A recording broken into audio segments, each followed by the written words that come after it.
In this guide, I'm going to show you how you can enable 120 FPS here in Rocket League, no matter what device you're on. Before we do get into this guide, make sure to like the video and subscribe to the channel with all notifications on. It really does help the channel and lets us know that you want more content like this. We'd greatly appreciate it, and if at any point throughout this guide you did have any questions, just ask them down in the comment section below, and we could help you out further. I'm going to be doing my best to reply to every single comment down there. Now, before anything else, you do need to make sure that your TV or monitor supports 120 Hz.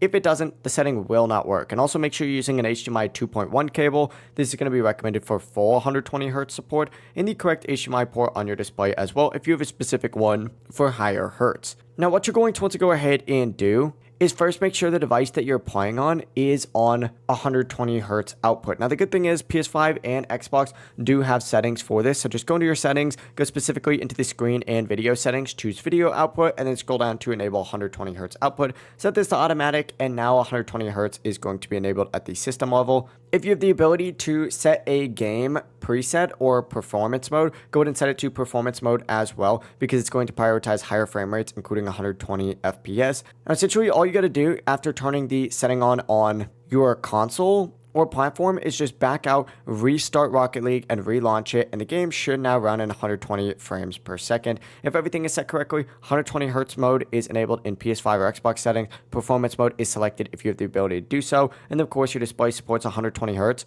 You're going to be playing Rocket League at up to 120 Hz on your device. It really is as simple as that. If you guys did have any questions, just ask them down in the comment section below, and we can help you out further. I'm going to be doing my best to reply to every single comment down there. Before you do leave this guide, make sure to like the video and subscribe to the channel with all notifications on. It really just helps out. Let's know that you want more content like this. We'd greatly appreciate it. Have a great rest of your day, though.